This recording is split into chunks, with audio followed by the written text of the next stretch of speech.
wala na akong lakas na maibibigay.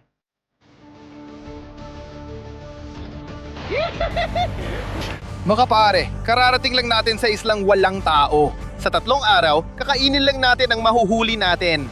Araw-araw, pupunta tayo sa bagong lugar. Manghuhuli tayo ng iba't ibang hayop. At sana sa dulo ng hamon, makita natin ang apex predator ng islang ito. Ipapakita ko rin kung ano ang dala namin sa backpack at dala ko mismo para sa unang araw. At simulan na natin to. Mayroon tayong malaking kutsilyo dito. May dala rin tayong mga panglamoy na fins. Mayroon din tayong pole spear na magagamit natin pag lumangoy tayo palabas sa dagat. Mayroon tayong mga maskara para makita natin sa ilalim ng dagat. At hindi tayo aalis nang wala itong malupit na gamit. Mayroon din tayong high test quick revive. Mga tol, makakatulong ta sa akin sa mga susunod na araw dahil hindi natin alam kung ano ang haharapin natin. Sinisimulan natin ang hamon na to sa mga bahura sa may baybayin, mga tol. Araw! Akit tayo sa food chain patungo sa mas malalaking hayop. Ngayon, bawat huli araw-araw ay magbubukas ng misteryosong gamit na magagamit natin sa pagluluto ng mga hayop na ito dahil sa pagtatapos ng hamon. Layunin nating maghanda ng pinakamasarap na handaan kasama kayo para sa pinakamalaking apex predator sa isla. Excited na ako! Maghanda na at lumabas agad! Tada!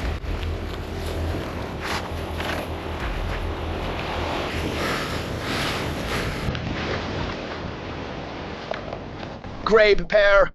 Tingnan mo kung gaano kaganda dito. Sige, lumabas na tayo. Lalabas na ako dito.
Wow, tingnan mo yung water pistol. Wow!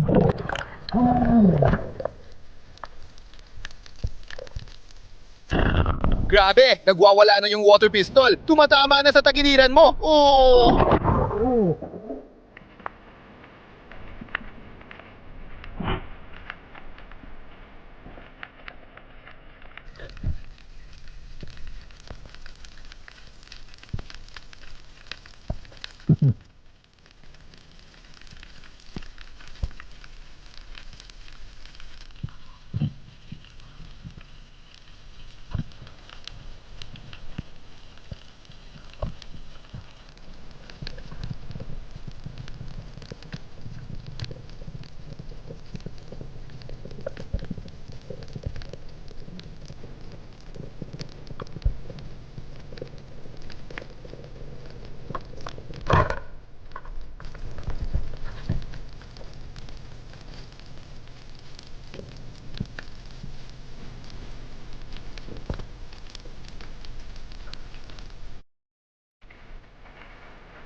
Ayos mga pere, kagagaling ko lang sa dive at pakiramdam ko parang walang silbi, parang utong sa toro. Palpak ako sa kaliwa, kanan at gitna.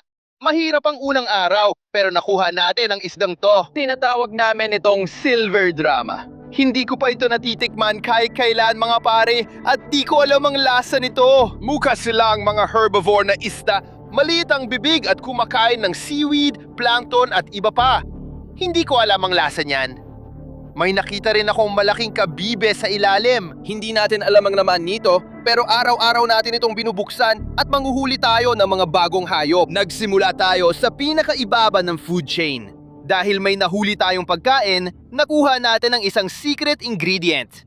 Sana sa dulo ng challenge na ito, makuha natin ang isang malaking apex predator. Pagkatapos, pwede na nating i-unlock lahat ng ingredients para sa ultimate na luto. Kaya malinaw na, nagsisimula tayo na walang ingredients o apoy mga tol. Gusto nating linisin ang isdang ito para pwede kainin ng hilaw at malinis na walang tinik at balat. Tatanggalin ko ang isang side ng filet mga tol. Sana makuha natin ang pinakamaraming laman.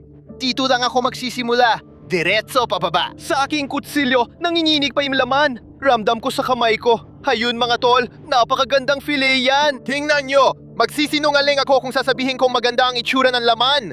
Literal na kulay abo ito. Ang weird talaga. Pero tatanggalin pa rin natin ang kaunti ang laman. Gusto nating tanggalin ito sa balat. Nakuha na natin ang sashimi mula sa ating isda at ang ulang sangkap mga tol dahil may mga nahuli tayong hayop ngayon. Ito ay toyo. Wala tayong apoy, wala tayong iba kundi toyo para sa unang araw. Yun lang! Lalagyan lang natin ng kaunting toyo bawat piraso ng sashimi na ito. At mga tol, ito lang talaga ang lahat ng karne na meron ako para umabot ako hanggang bukas. Hindi pa rin ako sigurado sa isdang ito. Para talagang kulay abo ang itsura niya. Kainin na natin. Subukan natin.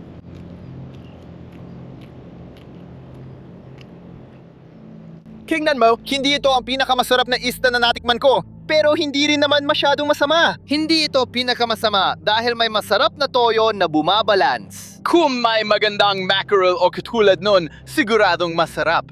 Hindi ko talaga kinasasabikan to, pero may malaking kabibe tayong bubuksan at kakainin ng hilaw na may toyo. Di ko pa alam laman nito. Pero malalaman natin ngayon. Ano bang gawa itong bagay na to? Diamante? Seryoso ka ba? Grabe! Grabe mga pare, tingnan niyo kung ano ang nasa loob nito. Hara itong higanteng talaba.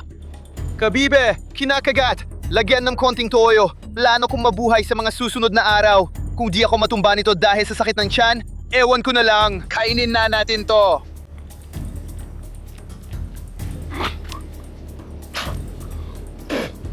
Palagay ko, bituka niya ang kinain ko. Masim yun, tol. Masim yun! Mga tol, tingnan nyo ang likidong lumalabas. Ito na siguro ang pinakamahirap kong unang araw. Nakakadiri talaga. Mukhang doon na lang ako sa isdang 6 sa 10.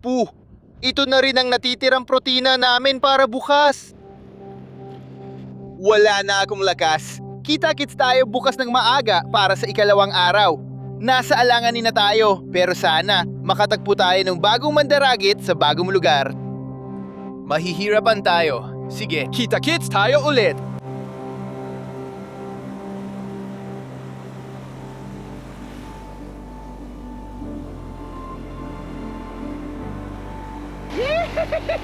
Mga tol, kakalapag lang natin dito sa islang walang tao para sa ikalawang araw, kakainin lang ang mahuhuli ko. Mga tol, sobrang lupit ng mga kondisyon ngayon. Asul ang tubig, puti ang buhangin, parang paraiso talaga. Pero halos wala na akong lakas dahil kaunti lang ang kinain natin kahapon. hilaw na isda at kadiring malaking kabibe. Iikot tayo sa islang walang tao para maghanap ng pagkain. Lahat ng mahuli ko, yun ang kakainin ko. Kapag wala, magugutom ako.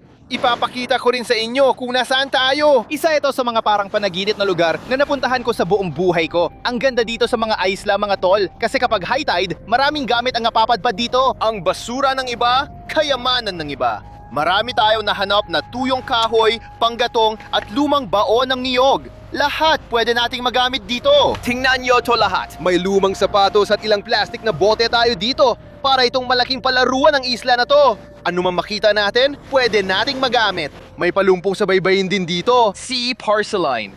Pwede mo talagang kainin to. Sobrang alat lang, kaya lalo lang ako mauuhaw dito sa isla na to.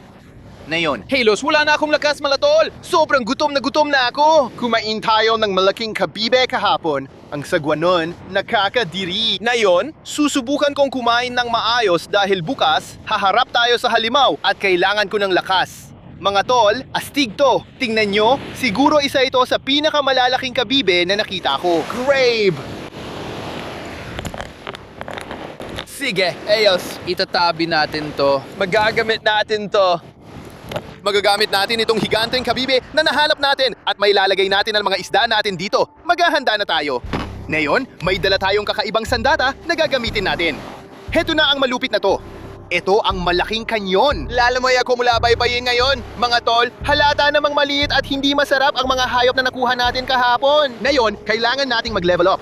Kapag nakahuli tayo ng hayop, maa-unlock natin ang isang misteryosong sangkap na magagamit natin dito sa isla. At sabihin ko sa inyo, kailangan natin yon. Panahon na para mag-explore tayo diretsyo mula sa baybayin na to at tingnan kung ano ang mahahanap natin. Tara na.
Iyon ba ay lumulutang na Thai?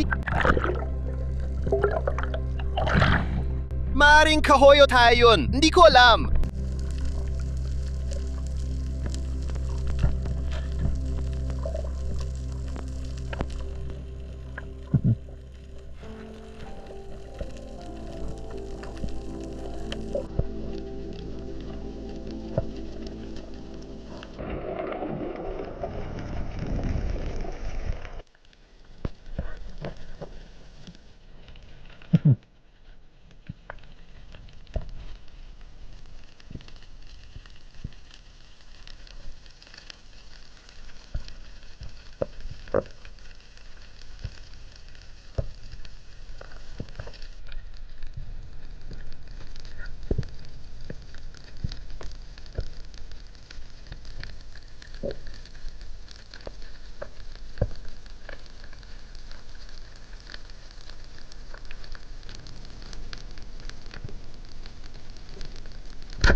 Mga pare, grabe sa ilalim. Buhay na buhay ang coastal reef. Maganda rin, may nakuha tayong pagkain para sa ikalawang araw. Mga pare, nung sumisid ako, halos wala na akong lakas. At nakita nyo naman na may lumulutang na bagay sa ibabaw. Sinusubukan ko pa ring alamin kung tae ba yon o lumulutang na kahoy. Itong boxfish na ito, mga pare, isa sa pinakakakaibang species na nakita ko. Mayroon silang maliit na bibig sa harap at matigas na panlabas na shell. Naririnig nyo ba yan? Ang lupit talaga. Pero dito sa likod, malambot siya! Tapos meron silang maliit na buntot. Ngayon mga pare, sa ilalim ng matigas na shell na ito, nandoon talaga ang laman niya. Lulutuin natin ito para matikman. Naalala ko si Pikachu dito, parang Pokemon character, dahil sa dilaw at kakaibang shell. Mga pare, meron din tayo nito. Tinatawag nating finger mark snapper. At isa sila sa pinakamagandang kainin na isda sa buong mundo. Kamag-anak sila ng mangrove snapper o mangrove jack. Mga pare, kakaiba talaga kulay nila. May matingkad na pula at halos orange sa likod. Ang galing din nilang mamhuli. Tingnan nyo bibig nila, oh. Sobrang solid talaga dito sa mga isla. Siguro, ito na yung pinakamalaking nakuha ko at kailangan natin ito para makakuha ng panggatong mga pare. Bukas! Sa tingin ko, bukas hahabulin natin ng ilan sa pinakamalalaking hayop sa dagat na ito. Araw-araw, tuwing may nahuhuli tayo, may misteryosong sangkap tayong nakukuha. Ngayon, dahil nasa liblib tayong isla, nakuha natin ang apoy. Oo mga pare, may apoy na tayo dito. Ibig sabihin, may toyo na tayo at may apoy pa tayo. Gagamitin natin yan para lutuin ang mga isda bukas. Huwag mag-alala, may misteryosong sangkap pa tayo makukuha kung makahanap tayo ng dambuhalang hayop sa dagat. Tara, libutin natin ang baybayin at maghanap ng panggatong. Gumawa ng apuyan at simulan na ang pagluluto para sa ikalawang araw. Ayos pare, tignan mo yan. Grabe! Yan mismo ay isang maliit na kabibe ng Nautilus mga pare. Tignan nyo kung gaano kaganda yan. Isa talaga itong buhay na fossil. Isa sa mga pinakamatandang hayop sa mundo na talagang namirahan sa loob nito. Kukunin natin ito at gagawing palamuti sa apoy. Lahat ay gagamitin natin.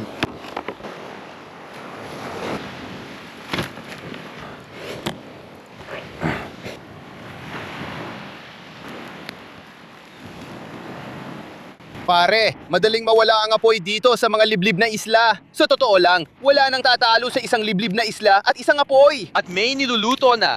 Kailangan ko nang makakain ng karne, mga tol. Ngayon na. Kahapon, puro hilaw na isda at toyo lang. Ang hirap talaga, pare. Kaya ang magkaroon ng apoy dito sa isla para maluto agad ang isda ay ang ganda. Gagamitin natin ang tradisyonal na teknik ng mga Australiano. Gagawa ng baga at ilalagay diretso ang isda sa ibabaw. Maluluto ang labas ng isda na parang nagka-char.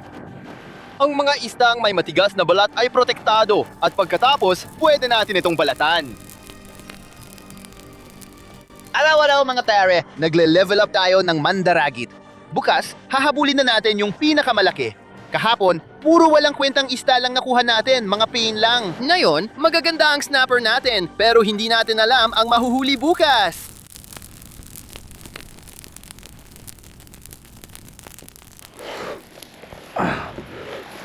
Wow! Ito na siguro ang pinakamagandang parte ng buhay mga pare. May malaking kabibe dito. Nandito ang snapper at boxfish na nahuli at inihaw natin. Tikman natin ang snapper habang binabalatan natin. Tingnan niya ito. Lutong-luto ang karne at may toyo pa tayo mula kahapon. Inihaw natin ito. Bukas, may matinding sangkap tayong gusto nating ma-unlock mga pare. Pero ngayon, may masarap tayong snapper na may toyo dito sa tabing dagat. Kainin na natin. Isa ito sa pinakamasarap at pinong karne na natikman ko. Ang dali pang humiwalay sa buto kapag iniihaw.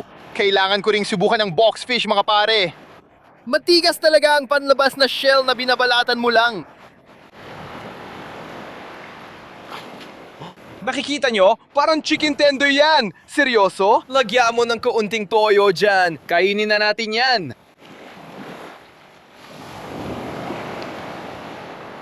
Kaya. Ang init. Sa totoo lang, ang sarap talaga niyan. Mga pare, tingnan nyo itong boxfish. Sobrang kakaibang isda talaga. Gusto ko yung maliliit na kaliskis, parang matigas na shell sa labas, parang puzzle. Pag binuksan mo, makikita mo ang maliliit na tenderloin ng karne. Tingnan mo yung boxfish. Literal nating winasak, pare. Lalantakan ko na ito. Kita-kits tayo bukas ng maaga para sa ikatlong araw.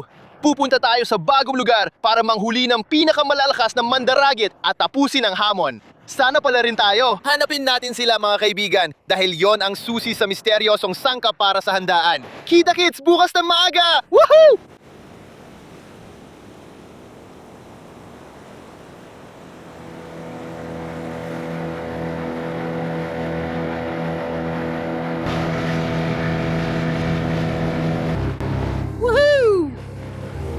Oh, mga tol! Ang astig nun! Mga tol, sinusundan tayo ng mga taga rito.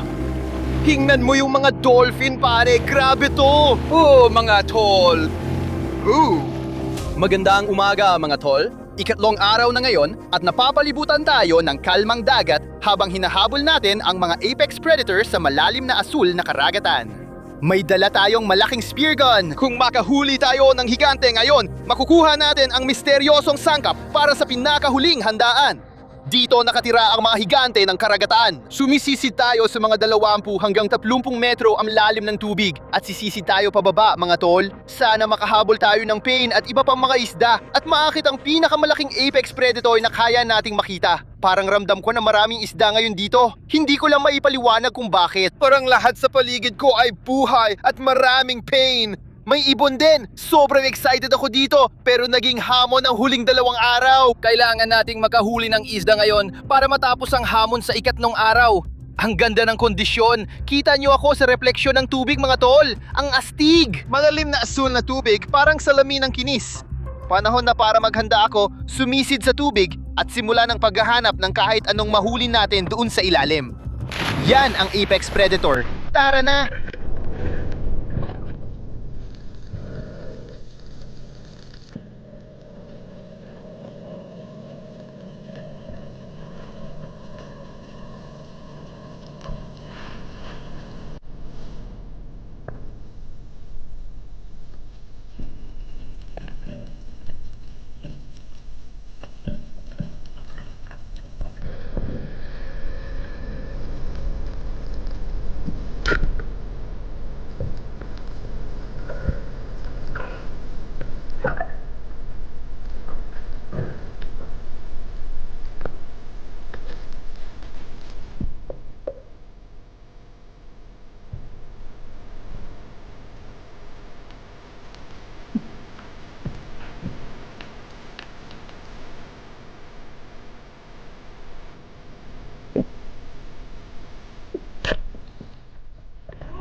Nakita niyo ba kanina?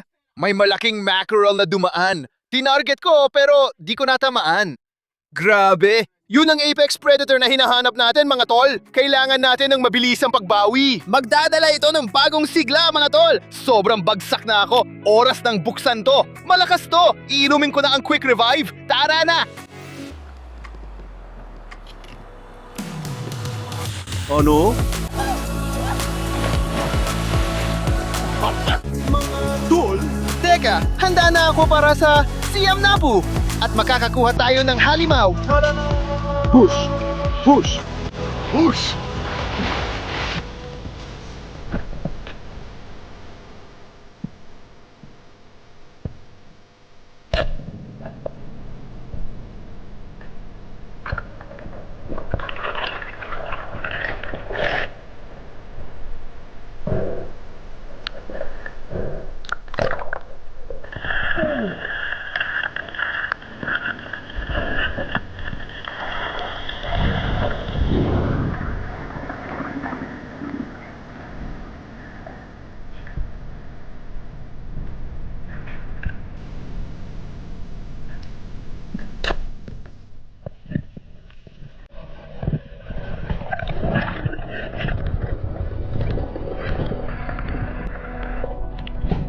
May nakuha tayong halimaw.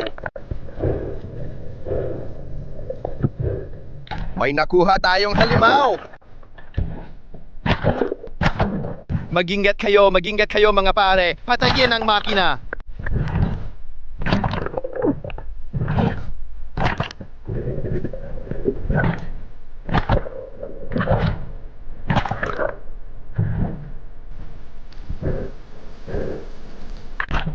Ang laki nito! Nagbibiro ka ba?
Are you kidding me? We have got a freaking monster, guys. Look at this thing on here. This is a freaking beast, man. Oh, it's got to be like 40 kilos, guys. I've never got...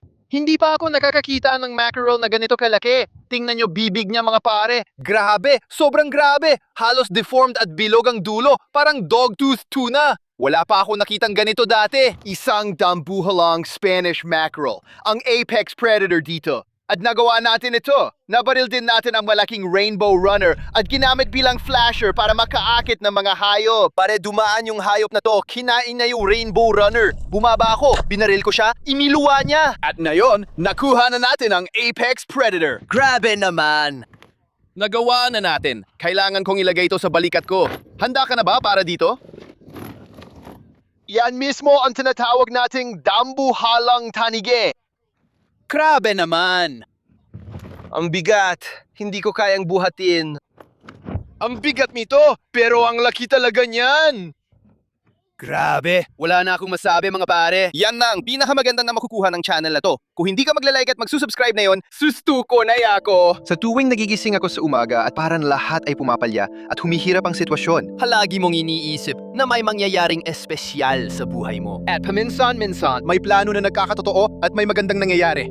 At paalala ito sa kahit sino dyan, kung dumadaan ka sa mahirap na panahon, tandaan mo na hindi mo alam kung ano ang naghihintay sa kabilang dulo ng pagsubok na yan, pare. Isa talaga yung malaking halimaw.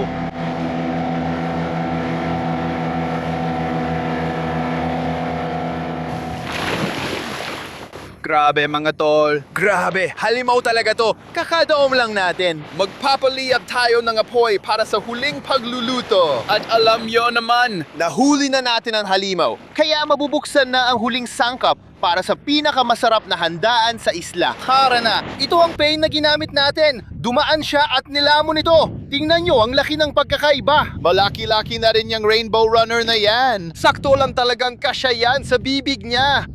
Grabe yan. Tingnan yung ulo niya kumpara sa kamay ko. Mga pare, ang mga hayop na to ang totoong hari dyan. Sobrang lupit ng ngipin nila, hindi mo iisipin. Dadaan lang sila at kayang hiwain halos anumang gusto nila. Puro kalam na ng katawan. Parang iba na nga ang hugis ng bibig nito mga pare. Kadalasan, matalim at matulis ang bibig ng mga to. Sobrang laki na! Halos pinog na ang bibig niya! Ang palikpik nila ay nakadikit lang sa katawan. Kita nyo, may lateral line siya sa baba. Dito mismo namin nabaril mga pare. Maayos naming tinamaan sa katawan. Hindi talaga ito napahinto mga pare. Hindi tumagos ang sibat sa katawan niya. Ganun kakapal. Tingnan nyo pati buntot niya. Parang totoong makina ito mga pare. Siguro 300 horsepower. Ang lupit. Tara magpaapoy tayo sa isla sa paglubog ng araw. Hindi ako makapaniwala. Nagawa natin to. Tara na. Parang pugon na dito ngayon. Maglapag na kayong lahat sa mga komento. Ang init na ron. Huli huling luto na sa islang walang tao. Sobrang excited ako! Habang nasusunog ito, ihahanda natin ang isda gamit ang bagong teknik na di ko pa nagagawa sa Spanish mackerel. Tara na! Halos puro laman ito mga tol. Kaya iniisip ko na kailangan natin ng pinakamagandang paraan para lutuin ito gamit ang espesyal na sangkap na dala natin ngayon para sa ultimate na handaan. Kaya iniisip ko na gamitin natin ang buntot na parang malaking shank. Yun ang naisip ko. Parang isang malaking lamb shank. Pero ito ay malaking mackerel.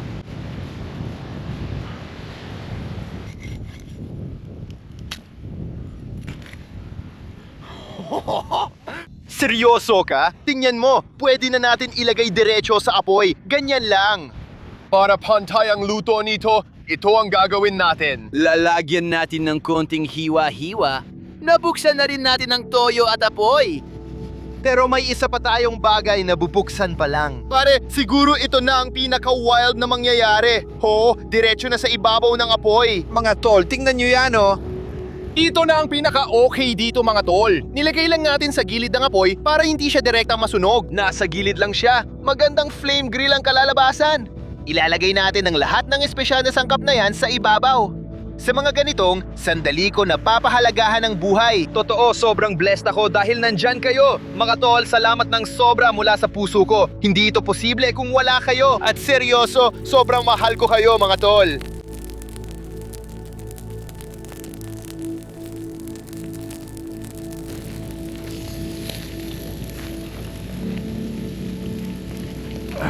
Ang huling handaan ay nangyayari na ngayon mga tol. At alam nyo, may ilang sangkap tayong nakuha. Una sa lahat, araw uno mga tol, nandito ang toyo natin. Maglalagay tayo ng kaunti niyan. Kingnan nyo to. Grabe. Siyempre, ginamit namin ang apoy na nakuha namin nung ikalawang araw. At sa ikatlong araw, nakuha namin ang nectar ng Diyos. Pulot pare, gagawa tayo ng honey soy mackerel dito sa isla. Tingnan mo yan. Kung naamoy nyo lang ito ngayon, mababaliw kayo. Sige, isa lang ang dapat gawin at yon ay kainan na to. Ang ganda ng karne, honey soy style. Walang katulad ang honey soy mackerel dito sa mga isla na to. Sobrang hindi ka paniwala. Ito ang dahilan kung bakit namin ginagawa to. Meron pa kaming ibang mga video dito. Huwag kalimutang i-like at mag-subscribe. At magkikita tayo sa susunod na wild na episode. Hindi ka paniwala. Nagawa natin to. Yahoo!